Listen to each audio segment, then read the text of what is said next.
এসএসসির পর আবার টেট এবং সেই দুর্নীতির অভিযোগ মাননীয় বিচারপতি অভিজিৎ গঙ্গোপাধ্যায়ের এজলাসে আজকে মামলা দায়ের হলো।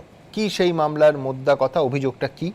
৮৬ জন পরীক্ষার্থী তারা ফেল করেছেন, কিন্তু তা সত্ত্বেও সরকারি চাকরি করছেন, ফেল করেও আমার আপনার করের টাকায় তাদের মাইনে হচ্ছে। নিঃসন্দেহে মারাত্মক অভিযোগ। এর পাশাপাশি গতকাল এই অনুষ্ঠানে যে প্রতিবেদনটা আমি নিতে পারিনি, তার কারণ ভবানীপুরে এত বড় ভয়ঙ্কর হত্যাকাণ্ড হয়ে গেল বলে, সেটা নিঃসন্দেহে অঙ্কিতা অধিকারীর পর আর একজন যিনি চাকরি করছিলেন ওই আমাদের করের টাকায় যার বেতন হচ্ছিল, সেই রকম একজন শিক্ষককে, মানে ভুয়ো শিক্ষককে সটান মাননীয় বিচারপতি রাজশেখর মান্থা চাকরি থেকে বরখাস্তের নির্দেশ দিলেন। অর্থাৎ অঙ্কিতা অধিকারীর পর এই সিদ্দিক গাজী।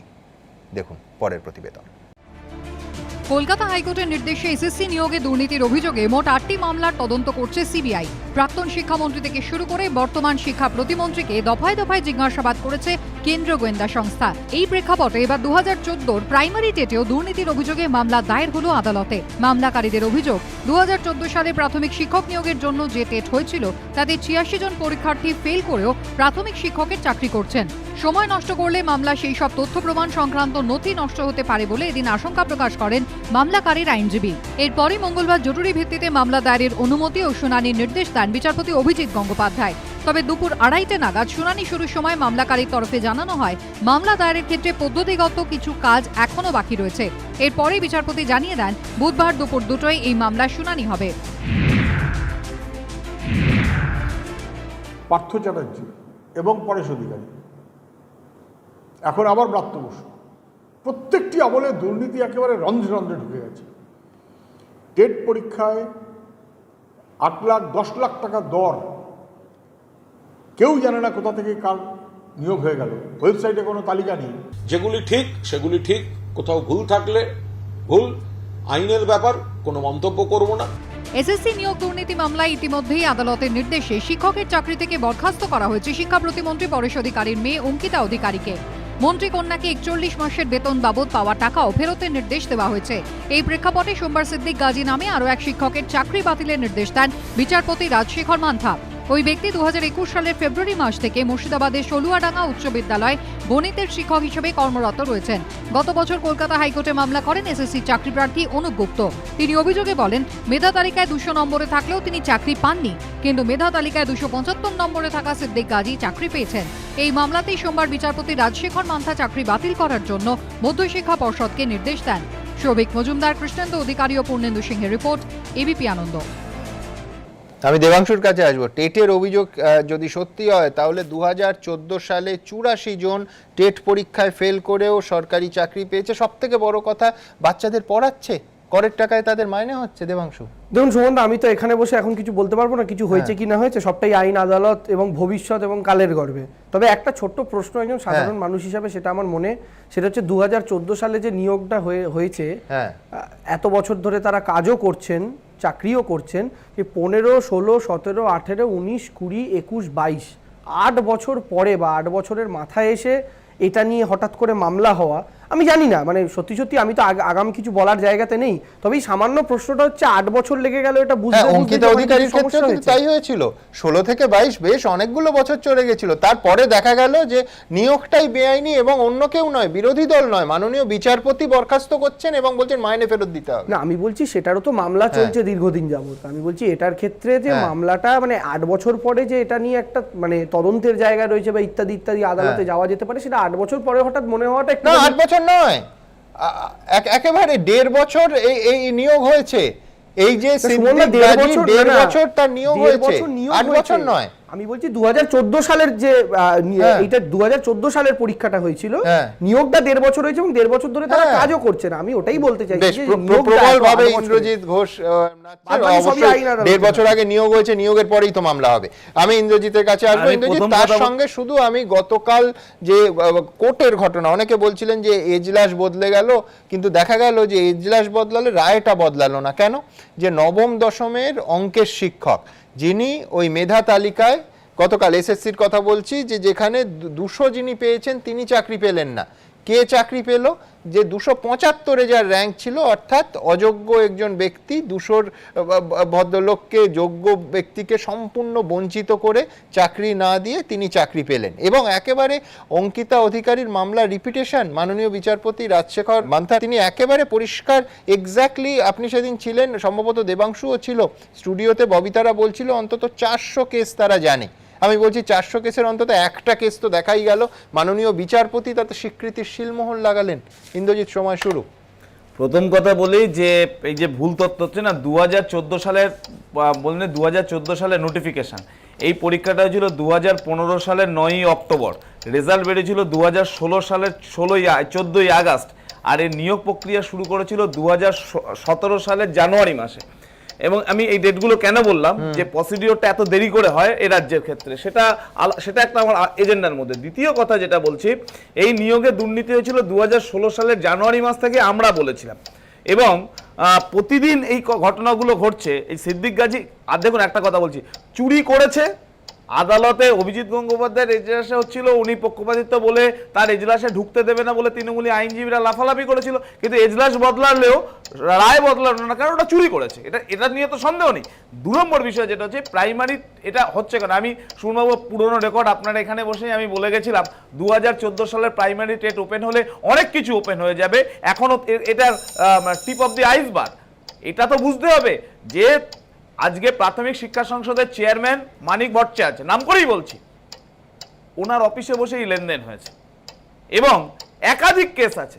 তৃণমূলের এমএলএ তিনি কেন প্রাথমিক শিক্ষা সংসদের চেয়ারম্যান থাকবেন? নিরপেক্ষ নেই, শিক্ষাবিদ পশ্চিমবঙ্গে নেই? এই দুর্নীতি করার জন্য এইটাকে রাখা হয়েছে। এবং একাধিক জেলার তারা হচ্ছে প্রাথমিক শিক্ষা সংসদের চেয়ারম্যান, তারা হচ্ছে তৃণমূলের এমএলএ। এই জায়গাগুলো বুঝতে হবে। কলকাতার তৃণমূলের কাউন্সিলর, কলকাতার প্রাথমিক শিক্ষা সংসদের চেয়ারম্যান। আমি যে কথাটা বলতে চাচ্ছি যে 2014 সালের মামলা এখনো শেষ হয়নি, এখনো অনেক ছেলে মেয়ে নিয়োগ পায়নি। মুখ্যমন্ত্রী 2021-এর বিধানসভা নির্বাচনের আগে বলেছিল 2014 সালে যারা টেট পাস করেছে সবাইকে চাকরি দেবে, এখনো তারা পায়নি। তাই এটা কন্টিনিউয়াস প্রসেস। 2017 সালের টেট পাসগুলো তো আছেই, 2014 সালের সবাই এখন, আর এই দুর্নীতির বিরুদ্ধে আমরা প্রথম থেকে লড়ছি। 2017 সালের 9 থেকে 14ই মার্চ এই দুর্নীতির বিরুদ্ধে লড়াই করতে গেলে এই পুলিশ আমাকে কেস দিয়ে 5 দিন প্রেসিডেন্সি জেলে রেখেছিল, সুজন চক্রবর্তীকে লালবাজারে অ্যারেস্ট করে রেখেছিল। কিন্তু দুর্নীতি তখন থেকে আমরা ওপেন করছি, এই আদালতের জটিলতায় দুর্নীতিগুলো স্টপ রয়েছে। আমি এইটুকু কথা বলি, কোনো ইন্ডিভিজুয়াল বিচারপতি নিয়ে এখানে বক্তব্যের জায়গা নেই। কারোর যদি এজলাস বদল হয় সেটাও আলাদা ব্যাপার। তবে হ্যাঁ, ব্যক্তিগত স্তরে আইন, আমি খুব ছোটোখাটো মানুষ, তবে এইটুকু বুঝি আইন আদালতের মধ্যে থেকে যারা পার্টি নন আদালতে বা সেই মামলার ক্ষেত্রে তাদের সম্পর্কে মন্তব্য করা, উড়ো মন্তব্য করা, এটা খুব একটা জাস্টিফাইড বা খুব একটা শোভাবর্ধন করে না বিচার ব্যবস্থা সম্পর্কে। তো সেটা যদি কেউ করে থাকেন, ব্যক্তিগতভাবে সেটার বিরোধিতা করার বা তার বিরুদ্ধে বলার অধিকারও ভারতীয় সংবিধানই আমাকে দিয়েছে। তবে আমি এইটুকু আরও একবার বলছি যে যদি কোথাও কিছু অনিয়ম হয়ে থাকে, এটা আমাদের দলীয় স্ট্যান্ড সুমনদা, আমরা এর আগেও বলেছি, আমরা আবারও বলছি, যদি কোথাও কিছু অনিয়ম হয়ে থাকে তাহলে ইতিমধ্যেই আগের মামলাগুলোতে আপনারা দেখছেন সিবিআই তদন্ত করছে, সেটা আদালতের কাছে রয়েছে।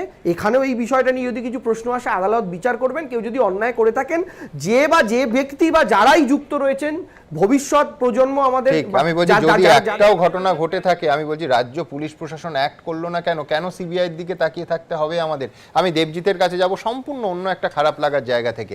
এই যে কালকে জাল অঙ্কের শিক্ষক, আমি জালই বলবো, অত্যন্ত সচেতনভাবে শব্দটা ব্যবহার করছি, যার উদ্দেশ্যে বলছি পারলে মামলা করবেন। এই শিক্ষক এতদিন ধরে দেবজিৎ কি করলো, যে একটা স্কুলের ক্লাস 9-10-এর বাচ্চাদের, যাদের সামনে সব জীবনের সব থেকে বড় পরীক্ষা, তাদের তো পড়ালো। আমি বলছি যে কি অঙ্ক ইনি শেখাবেন? এই অঙ্ক শেখাতে পারেন যে 75 র্যাঙ্ক ওপরে যিনি আছেন তিনি চাকরি পাবেন না, 75 র্যাঙ্ক নিচে ইনি জালিয়াতি করে চাকরি পাবেন। আমি বলছি সব থেকে বড় কথা যে এই তরজার মধ্যে যেটা হারিয়ে যাচ্ছে সেটা হচ্ছে, এক তো যে সরকারি চাকরি পেয়েছেন, আমাদের করের টাকায় জালিয়াতরা মাইনে পাচ্ছেন, কিন্তু তার থেকেও যেটা বড় কথা, পড়াচ্ছেনটা কি? আমার এখানে আজকে যদি সত্যি 84 জন বাদ দাও, আজকে টেটের কেসে যদি 4 জনও এইরকম হয় যারা ফেল করে প্রাথমিকে চাকরি পেলেন, তারা তো পড়াচ্ছে আমাদের ভবিষ্যৎ প্রজন্মকে। এই সমস্যা এবং এই সংকটটা, এটা শুধুমাত্র কারুর চাকরি পাওয়া এবং চাকরি যাওয়া নয়, এটা একটা প্রজন্মের ভবিষ্যৎ। দেবজিৎ, না, প্রজন্মের ভবিষ্যৎ তো বটেই, তার সঙ্গে সেই প্রজন্মের কাছে নৈতিকতা শব্দটার মানেটাই বদলে যাচ্ছে। নৈতিকতা যে নেই মারি ওরি পারি যে প্রকারে যে করেই হোক আমাকে সেই জায়গাটাতে আসতে হবে, তার জন্য 75 জনকে যদি টপকে আসতে পারি তার জন্য যা যা করার করব। আমি সুমনদা একটা কথা পরিষ্কার করে বলতে চাই, এখানে তৃণমূল বা বিজেপি বা সিপিএম বা কংগ্রেস এরকম ব্যাপার নয়, কিন্তু যারা বিষয়টিকে লঘু করার চেষ্টা করছেন, কি সুন্দর বলছেন দেখুন না, ন্যারেটিভটা খুব পরিষ্কার। যদি করে থাকেন তাহলে তারা শাস্তি পাবেন, বিচার বিভাগীয় ব্যাপার, বিচারের মধ্যে আছেন, বিচারকরা কি করছেন আমরা বলতে পারি না। আরে ভাই একটা কথা এদের থেকে জিজ্ঞেস করা যেতে পারে নাকি যে আজকে 8-10 বছর ধরে ছেলে মেয়েগুলো রাস্তায় ঘুরে বেড়াচ্ছে, অন্তত 1 বছরের বেশি সময় ধরে ওরা পথে ঘাটে আন্দোলন করছে, তাদের জলের লাইন কেটে দেওয়া হচ্ছে, তাদের কাছে কেউ শৌচালয়ের ব্যবস্থা করে দিলে কোনো সহানুভূতি সম্পন্ন ব্যক্তি তাদের সেইটা বন্ধ করে দেওয়া হচ্ছে, বেধড়ক পেটানো হয়েছে, অন্ধকার করে দিয়ে পেটানো হয়েছে, তখন তো মনে হয়নি বিচারের পথেই চলবে। একবার তো ওদের কথাটা শুনে দেখি।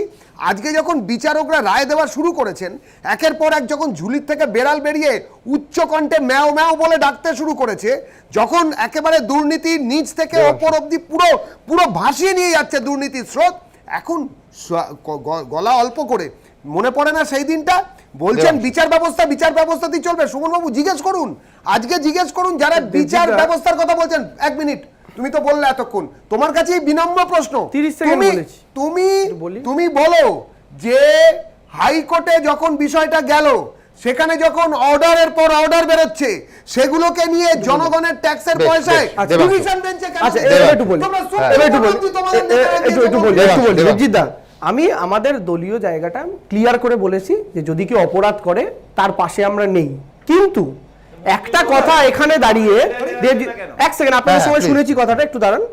দেবজিৎ দা যে এখানে এত প্রথমে একটা কবিতা দিয়ে কি মারিব ঝাড়িব ইত্যাদি বলে একটা কবিতা দিয়ে শুরু করলেন, আমি শোন আমি বলছি, শোন না, বলছি এই কবিতাটা তোমার ব্যাপমের ক্ষেত্রে মাথায় এসেছিল? এই কবিতাটা ব্যাপমের 1 সেকেন্ড বাংলার মানুষ থাকবে, আমি বলছি শোনো আমি আজকে দাদা দেখেছো ছেলেগুলোটা পুরোপুরি শুনলাম, এই যে ছেলেগুলো 8-10 বছর চুরি হয়ে গেছে, এগুলো ঠিক না, গলার জোরে যেতে যায় না দেবজিৎ দা, গলার জোরে যেতে হয় না প্লিজ, না গলার জোরে যেতে যায়। আচ্ছা শোনা যাক, ব্যাপমের ক্ষেত্রে 50 জন সাক্ষী পর্যন্ত খুন হয়ে গেছেন, ব্যাপারটা বোঝো। দাঁড়াও 1 সেকেন্ড, একটা শুধু পরীক্ষা দুর্নীতি তাই নয়, পরীক্ষা দুর্নীতি করেছো এবং তার সাক্ষীদের খুঁজে তোমার রাজ্যের সরকার মেরেছে। তারপরে একটা আমি বলছি, হ্যাঁ তোমাদের সরকার ছিল, মধ্যপ্রদেশে তোমার সরকার ছিল, তোমার দলের সরকার ছিল, তোমরা আফসোস হচ্ছে তোমরা মেরে ফেলতে পারোনি। আমি বলছি ধরে নিচ্ছি ওটা হয়েছে, ধরে নিচ্ছি, এবার আমার বক্তব্য তোমাদের আফসোস হচ্ছে এই ছেলেমেয়েগুলোর উপরে তোমরা লাঠিচার্জ করেছো, গুলি রাজনৈতিক ইতিহাসের জায়গা নিয়ে টিভি চ্যানেলে বসে এত বড় বড় কথা মানায় না দেবজিৎ দা। অবশ্যই যদি কিছু অন্যায় হয়ে থাকে আমাদের দলে সেই সৎসাহস রয়েছে, আমরা পরের প্রতিবেদনে যাব, পরের বিষয়ে যাব, তার আগে আবার সেই খারাপ লাগার জায়গাটা, ভাবুন তো যে স্কুলে ক্লাস 9-10 অঙ্ক করালেন এই ভদ্রলোক, অঙ্কের স্যার, একটা ভয় মিশ্রিত শ্রদ্ধা, সমস্ত ছাত্রছাত্রীদের সমীহ, সেই ছাত্রছাত্রীরাও তো সংবাদ মাধ্যমের মাধ্যমেই জানতে পাচ্ছেন যে এতদিন যে স্যার পড়ে গিয়েছিলেন সেই স্যার ওই চাকরিটা পাওয়ার, ওই শিক্ষকের সম্মানের চেয়ারটায় বসার যোগ্য ছিলেন না। তারা কি ভাবছে শিক্ষা ব্যবস্থা এবং শিক্ষক শিক্ষিকা সম্পর্কে? আমার সব থেকে বড় প্রশ্ন আজকে এটাই। আমার পরের প্রতিবেদনে আসবো, নিঃসন্দেহে কেএলও প্রধানের বক্তব্য এবং একেবারে স্পষ্ট হুমকি, মমতা বন্দ্যোপাধ্যায়ের নাম করে হুমকি আপনাদের গতকাল দেখিয়েছিলাম। আজকে আপনাদের দেখাবো মমতা বন্দ্যোপাধ্যায়ের প্রত্যুত্তর। তিনি বলছেন যে আমি অনেক বন্দুক দেখেছি, এসব বন্দুক দেখিও না, তোমাদের বন্দুক ভোঁতা করতে জানি। পাশাপাশি একেবারে সরাসরি বিজেপিকে দায়ী করেছেন মমতা বন্দ্যোপাধ্যায়, জীবন সিংহকে হুঁশিয়ারি দেওয়ার পাশাপাশি। পরের প্রতিবেদন। আমি অনেক বন্দুক দেখে এসেছি, এসব বন্দুক টন্দুক আমায় দেখিও না, তোমাদের বন্দুক ভোঁতা করতে আমি জানি। মুখ্যমন্ত্রীর উত্তরবঙ্গ সফরের মধ্যেই ভাইরাল ভিডিওয়ে হুমকি দিয়েছিলেন বিচ্ছিন্নতাবাদী সংগঠন কেএলওর প্রধান জীবন সিং। মঙ্গলবার আলিপুরদুয়ারের কর্মী সভা থেকে এভাবেই তার পাল্টা জবাব দিলেন মমতা বন্দ্যোপাধ্যায়। কেএলও প্রধানের বক্তব্যে উঠে এসেছিল বিজেপির কেন্দ্রীয় মন্ত্রী সাংসদের নামও, যাকে হাতিয়ার করে রাজ্যভাগের দাবি প্রসঙ্গে পাল্টা চ্যালেঞ্জ ছুড়ে দিয়েছেন মুখ্যমন্ত্রী। জন বাল্লা, নিশীথ প্রামাণিক, ডক্টর জয়ন্ত রায়ের নেতৃত্বত বিজয়ী সংখ্যাগরিষ্ঠ এমপি এমএলএ গেলা পৃথক কোচ কামতাপুর গঠন দাবি জানার নগে নগে কোচ কামতাপুরের উপরত বহিরাগত পশ্চিমবাংলা সরকারের কোনো সাংবিধানিক অধিকার থাকিন না। আমরা লাখ লাখ জীবন এই কোচ কামতাপুরের বাদে বা মাতৃভূমির বাদে উৎসর্গ করে দিম। রক্তের বন্যা বৈদিম কামতাপুরের বিপদ তথাপি বহিরাগত পশ্চিমবাংলা সরকার খানক আমরা মানি না নিন। बीजेपी कोई लोगों से कहते हैं कि हम उत्तर बंगाल को अलग कर देगा, हम तो खून देने के लिए तैयार है, लेकिन हम बांग्ला को भाग करने नहीं देगा। কিছু নেতা কাজ নেই কর্ম নেই আমাকে ভয় দেখাচ্ছে যে উত্তরবঙ্গ না ভাগ করলে আমাকে নাকি মেরে দেবে।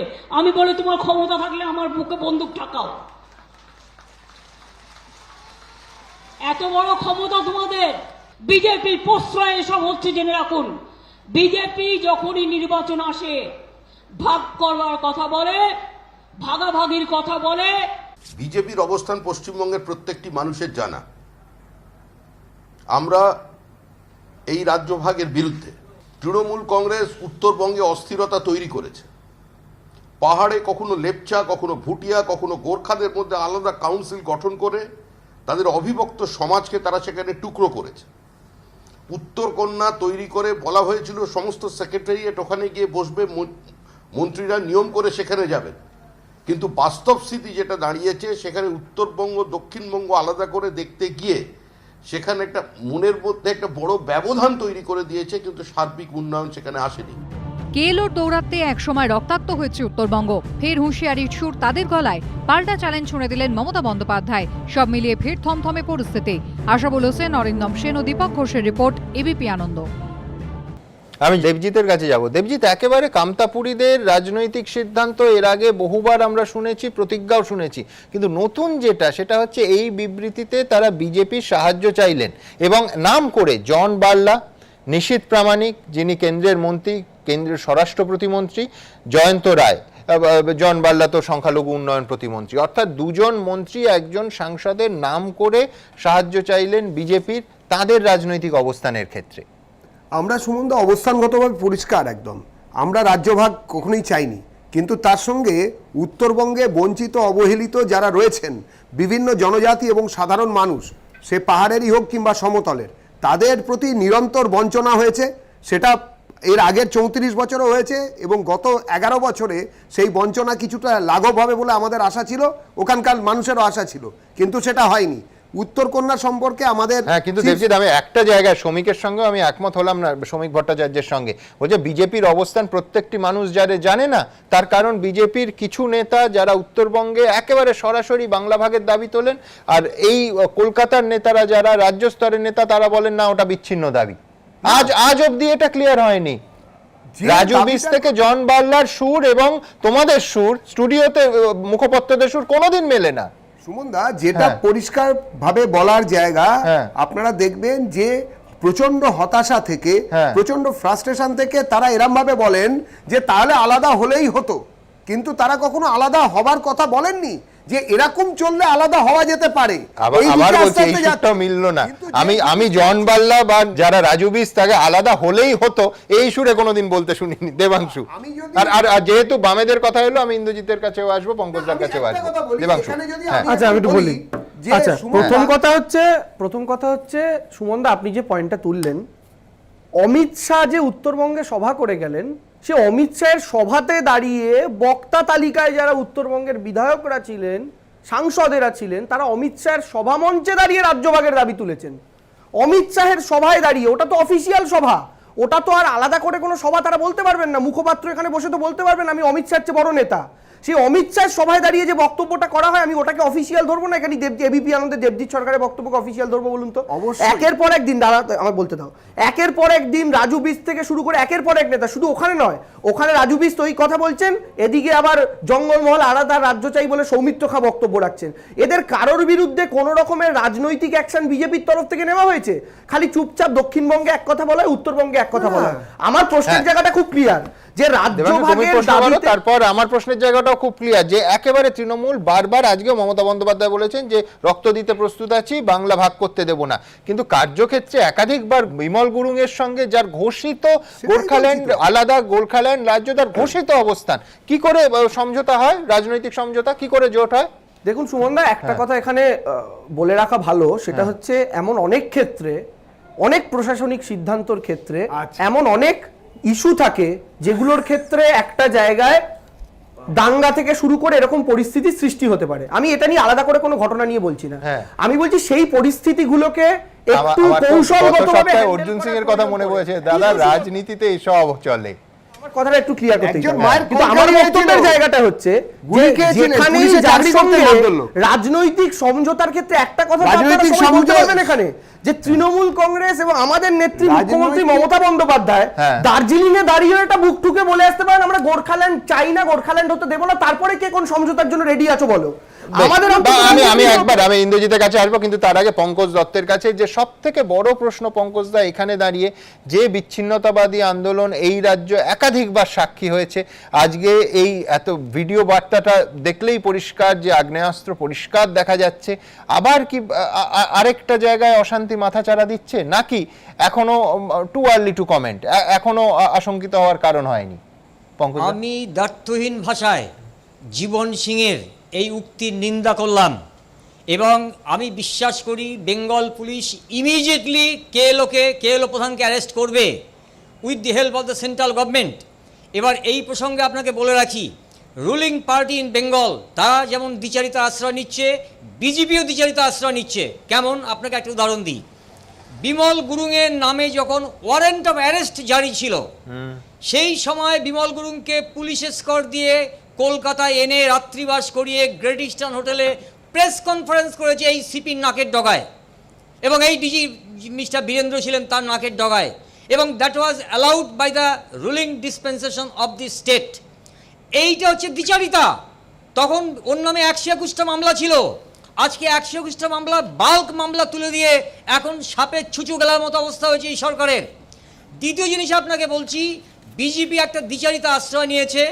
ওদের যারা শাসন ক্ষমতায় আছে এখানে পাওয়ারে, তারা বলবে, পার্টির পাওয়ারে যারা আছে তারা বলবে আমরা এটা চাই না, কিন্তু নর্থ বেঙ্গলে যারা আপনার এমএলএ এমপি আছে তারা কিন্তু নর্থ বেঙ্গলের বঞ্চনার কথা বলে এই ভাঙা ঢাক কিন্তু বাজিয়ে যাবে 2024-এর পার্লামেন্ট ইলেকশন অবধি। এক্ষেত্রে বিজেপি ক্লিয়ার ডুয়াল পলিসির আশ্রয় নিচ্ছে, এবং লক্ষ্য করে দেখবেন যে জয়ন্ত রায়, রাজু বিস্তা, জন বার্লা এরা যে সুরে কথা বলছেন, শ্রমিক ভট্টাচার্য, দিলীপ ঘোষ, সুকান্ত মজুমদাররা সেই সুরে কথা বলছেন না। ইটস এ ক্লিয়ার দ্বিচারিতা, এটা বন্ধ করা দরকার। বেশ বেশ বেশ, আমি একবার দ্রুত ইন্দ্রজিতের কাছে যাব, কারণ ইতিমধ্যেই দেবজিৎ অভিযোগ তুলেছে যে অনুন্নয়ন গত 11 বছরে যেরাম, তার আগে 34 বছরে, সেই জন্য একটা ইমোশন, একটা আবেগ মাথাচাড়া দিচ্ছে যে উত্তরবঙ্গে আলাদা রাজ্য। এটা হচ্ছে বিচ্ছিন্নতাবাদী শক্তিকে মদত দেওয়ার ক্ষেত্রে বিজেপি সারা ভারতবর্ষই এটা দিচ্ছে। এবং পঙ্কজবাবুর কথার পরে আমি আর ডিটেলস যাব না যে মমতা বন্দ্যোপাধ্যায় কিভাবে হচ্ছে বিমল গুরুংদের মদত দিত, বা বিজেপি কিভাবে গজমুমুর সঙ্গে জোট করে নির্বাচন লড়েছে, সেগুলো সবাই পশ্চিমবঙ্গের মানুষ দেখেছে। আমি যেটা বলবো যে একটা সময় শুনবাবু আপনার মনে থাকবে, উত্তরে কান্তা দক্ষিণে Mamata, this is the slogan of Trinamool Congress, ভুলে গেলে চলবে না। এই কেএলওর সঙ্গে একাধিকবার তৃণমূল কংগ্রেসের নেতারা মিটিং করেছে এবং বিচ্ছিন্নতাবাদী আন্দোলনের মদত দিয়ে বামপন্থী কর্মীদের খুন করেছে, অস্বীকার করতে পারো না। গজমুমুদের সঙ্গে একাধিকবার আলোচনা করার পর একাধিক বামপন্থী কর্মীদের খুন করে পাহাড় থেকে পার্টি অফিসগুলোকে জ্বালানো হয়েছিল, আমরা কোনোদিন ভুলিনি। বিচ্ছিন্নতাবাদীর বিরুদ্ধে রক্তগঙ্গা, সে পাঞ্জাব থেকে বেঙ্গল, সমস্ত জায়গায় আমাদের ঐতিহ্য আছে। আমরা চাই ইউনাইটেড বেঙ্গল। বিজেপি বা তৃণমূল যতই বিচারিতা করুক, বাংলার মানুষ এটা রোধ করতে। আজকে মমতা বন্দ্যোপাধ্যায় বলছেন যে রক্ত দিতে প্রস্তুত আছি, বাংলাকে ভাগ হতে দেব না। না, আমার একটু বলার আছে। এতক্ষণ ধরে ইন্দ্রজিৎ দা বললেন তো ঘিসিং কাদের তৈরি ছিল? ঘিসিং কাদের তৈরি ছিল? কাদের তৈরি 86 ছিল? সালে মুভমেন্টে আমাদের সবচেয়ে বেশি ক্ষতি হয়েছে। এসব বাজে কথা বলবেন আপনাদের না। ক্ষতি হয়েছে, ফ্র্যাঙ্কেনস্টাইন তৈরি করলে তো ক্ষতি হবে।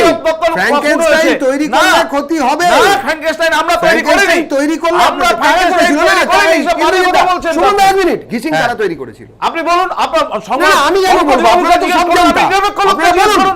বলুন না, জিজ্ঞেস করুন। তাহলে সুভাষ ঘিসিং এর সময় সবচেয়ে বেশি ওই আন্দোলনে আমরা ক্ষতিগ্রস্ত হয়েছি। আপনারা ক্ষতিগ্রস্ত হয়েছেন, আপনারা ফ্র্যাঙ্কেনস্টাইন তৈরি করেছিলেন। না, আমার বক্তব্যে আমি দুটো পয়েন্টে উত্তর দেবো। হ্যাঁ। প্রথমে আমি আমাদের বামের প্রতিনিধি যিনি রয়েছেন তাকে একটা কথা বলি, পলিটিক্যাল উইল বলে একটা কথা হয়, জানেন তো? পাহাড়ে দীর্ঘদিন সমস্যা, অনুন্নয়ন, কিন্তু মুখ্যমন্ত্রী মহাকরণ ছেড়ে বেরোবেন না। এই পলিসি চলতে চলতেই একটা সময় বঞ্চনার জায়গাটা গভীর হয়, যেটা দার্জিলিং বা উত্তরবঙ্গের ক্ষেত্রে মমতা বন্দ্যোপাধ্যায় মেটাতে পেরেছেন, এবং দৃশ্যত মেটাতে পেরেছেন, গ্রাউন্ডে পেরেছেন। আর পঙ্কজ দা আপনার সময় বলিনি এক সেকেন্ড, আজকে না, আমি একটা কথা প্রমাণ কি? দেবাংশু, কিন্তু পুলিশ খুনের আসামি গ্রেট ইস্টার্ন হোটেলে বসে প্রেস কনফারেন্স করবেন, কলকাতা শহরে বসে পুলিশ চোখ বন্ধ করে থাকবে? পঙ্কজদা একটা কথার উত্তর দিই। পঙ্কজদা বললেন ইমিডিয়েট রাজ্য প্রশাসনের সেন্ট্রাল গভর্নমেন্টকে সঙ্গে নিয়ে এই সিংবাবুকে গ্রেফতার করা উচিত। আমি বলে রাখি, হিমন্ত বিশ্ব শর্মা থেকে শুরু করে কেন্দ্রীয় প্রতিনিধিদের সাথে কেএলওর মাথা তিনি ভার্চুয়ালি মিটিং করছেন, এবং সেটা বাংলাকে এড়িয়ে, যেটা বাংলার এত বড় একটা পার্ট নিয়ে সমস্যা। তো যে সেন্ট্রাল গভর্নমেন্ট তাদের সঙ্গে মিটিং করছে, সেই সেন্ট্রাল গভর্নমেন্ট স্টেট পুলিশকে হেল্প করবে তাকে ধরার জন্য? এ তো আকাশ কুসুম কল্পনা। তাহলে যখন স্টেট পুলিশের সঙ্গে নিয়ে যখন মমতা বন্দ্যোপাধ্যায় মিটিং করবেন, সেটা একেবারে ঠিক। কি আর state তিনি পুলিশের যদি- সাথে কার কথা আমি বলি প্রথম কথা আরে হচ্ছে একটা নিষিদ্ধ মিস্টার- জঙ্গি আমাকে সংগঠন বলতে দাদা, দাও, তফাৎটা বুঝতে বলতে হবে। দাও। আর একটা বিমল political গুরুং- party। বিমল গুরুংকে হ্যাঁ, কিন্তু ধরতে গিয়ে আলটিমেটলি ঘুরে ফিরে প্রশ্নটা সেই কড়া অবস্থান এবং নরম অবস্থান এবং প্রকাশ্য অবস্থান, গোপন অবস্থানে। নিঃসন্দেহে এই পরিস্থিতির দিকে আমাদের নজর থাকবে এবং বাংলাকে ভাগ হতে দেয়া যাবে না, এটা যে কোনো বঙ্গবাসীর স্পষ্ট অঙ্গীকার থাকবে। আমার পরের প্রতিবেদন সম্পূর্ণ অন্য বিষয় নিয়ে। আমতার সেই ছাত্রনেতা আনিস খান আজকে মাননীয় বিচারপতি বলছেন অভিযোগ একমাত্র পুলিশের বিরুদ্ধে, এরপরও মনে হয় যে মানুষ পুলিশি তদন্তে আস্থা রাখবে। আনিস খানে এই তদন্তে সিবিআইয়ের হাতে দেয়া হবে কি হবে না তা নিয়ে রায়দান অবশ্য আদালত স্থগিত রেখেছে, শুনানি শেষ। নিঃসন্দেহে রায়দানের দিকে নজর থাকবে আমাদের। দেখুন, এখানে একমাত্র অভিযোগ পুলিশের বিরুদ্ধে, এরপরেও কি মনে হয় যে পুলিশি তদন্তের উপর মানুষ বা পরিবারের আস্থা থাকবে? মঙ্গলবার ছাত্রনেতা আনিস খান হত্যাকাণ্ডে সিবিআই তদন্ত চেয়ে দায়ের মামলায় এই প্রশ্ন তুললেন খোদ বিচারপতি। মামলার শুনানি শেষ, রায়দান স্থগিত রেখেছে আদালত। সিবিআই তদন্তই চাইছে আনিসের পরিবার। চলতি বছরের 18 ফেব্রুয়ারি রাতে হাওড়ার আমতায় আনিস খানের রহস্য মৃত্যু হয়। পুলিশের বিরুদ্ধে অভিযোগের আঙুল ওঠে, তদন্ত শুরু করে রাজ্য পুলিশেরই সিট। কিন্তু সিবিআই তদন্ত চেয়ে কলকাতা হাইকোর্টের দ্বারস্থ হয় নিহতের পরিবার। ছাত্রনেতা আনিস খানের বাড়িতে পুলিশি অভিযান যে নিয়ম মেনে হয়নি তা আগেই আদালতে স্বীকার করে নিয়েছিল রাজ্য সরকার। তবে এদিন মামলার চূড়ান্ত শুনানিতে রাজ্য সরকারের আইনজীবী দাবি করেন আনিস খানের বাবা পুলিশের কাছে যে অভিযোগ জমা দিয়েছেন সেটা তিনি লেখেননি, অন্য কেউ লিখে দিয়েছেন, তিনি সই করেছেন। আনিস খানের বাবাকে যখন এই অভিযোগপত্র পড়ে শোনানো হয় তখন তিনি বলেন এই অভিযোগের অনেক অংশ তিনি বলেননি। সাক্ষ্য এবং গোপন জবানবন্দিতেও তিনি এই কথা বলেছেন। সিট তো তিনি হচ্ছে যে শাসক দলের, তারা উল্টোপাল্টা বলবে। নিরপেক্ষ বিচার করতে হলে কোর্ট নজরদারি সিবিআই দেওয়া হোক। এখন আমি সিবিআইয়ের উপরে অনার।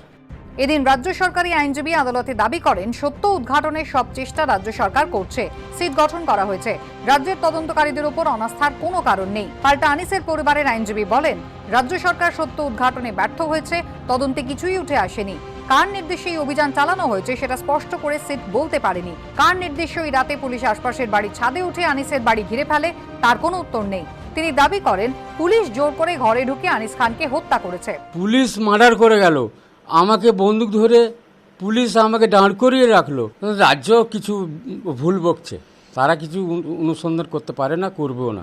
পুলিশের উপর সাধারণ মানুষের আস্থা নিয়ে এদিন মামলাকারীর আইনজীবী আদালতে ভবানীপুরে জোড়া খুনের প্রসঙ্গ টেনে আনেন। দুপক্ষের বক্তব্য শুনে এদিন রায়দান স্থগিত রাখে আদালত। বিচারপতি বলেন কোনো ষড়যন্ত্র বা চক্রান্তের তত্ত্ব উঠে আসছে কিনা দেখতে হবে, কারণ এখানে মূল অভিযোগ পুলিশের বিরুদ্ধে। একটি থানার মামলায় অন্য থানা যাচ্ছে অভিযান চালাতে। সমগ্র প্রক্রিয়াটি ত্রুটিপূর্ণ। একজন অ্যাডিশনাল পুলিশ সুপারের মেসেজ থেকেই এই প্রক্রিয়া শুরু হয়েছে বলে অভিযোগ। কোন পদমর্যাদার পুলিশের বিরুদ্ধে অভিযোগ সেটা বড় কথা নয়, এখানে অভিযোগ একমাত্র পুলিশের বিরুদ্ধে, সে তিনি যে পদমর্যাদারই হন না কেন।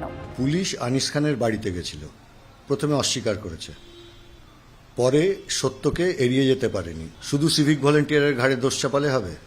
এই জন্যই তো আনিস খানের পিতা রাজ্য পুলিশের উপর কোনো রকম ভরসা না রেখে সিবিআই তদন্ত চেয়েছে। তবে সিবিআইয়ের কাছেও যা যাচ্ছে, ওরা যে কি তদন্ত করছে সেও তো বোঝা যাচ্ছে না। সেই জন্যই আমরা বলছি হাইকোর্টের তত্ত্বাবধানে সিবিআই তদন্ত হোক। এটা বিচারাধীন বিষয়, আমি কোনো মন্তব্য করব না। আনিস মামলায় শেষ অবধি হাইকোর্ট কি রায় দেয় সেদিকেই সবার নজর। সৌভিক মজুমদার, উজ্জ্বল মুখোপাধ্যায় ও সত্যজিৎ বৈদ্য রিপোর্ট, এবিপি আনন্দ। আর এবার আসবো রাজনৈতিক ব্যঙ্গচিত্রে। মহাভারতের অর্জুন যুদ্ধের শুরুতে আত্মীয়দের ওপর অস্ত্র চালাতে দ্বিধাগ্রস্ত ছিলেন। বাস্তবের অর্জুন সিং অবশ্য শিবির বদল করতে কোনো রকম দ্বিধা করেননি, আর তারপর থেকে একদা সতীর্থদের দিকে লাগাতার তীরও ছুঁড়ে চলেছেন। এখন দেখুন, রাজনীতিতে প্রেম, বিরহ আর বিবাদের সমীকরণ বুঝবে এমন অঙ্ক বিশারদ দাদা খুঁজে পাওয়া কঠিন। আর এসব থেকে আমরা শতহস্ত দূরে থাকি বলে আবার দুমদাম করে আমাদের কেস দেবেন না প্লিজ। দেখুন, কেস দেবেন না প্লিজ।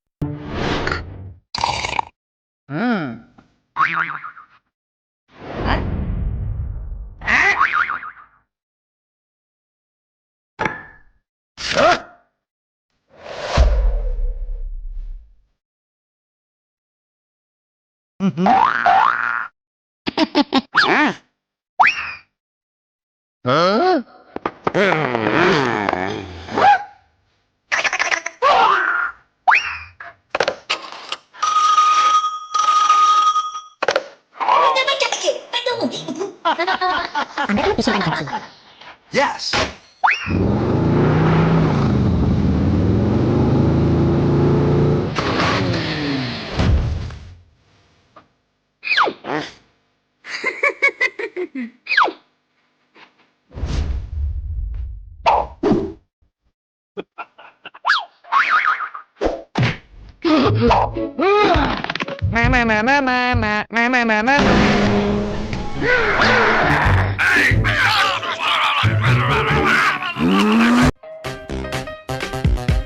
কিস দেবেন না প্লিজ।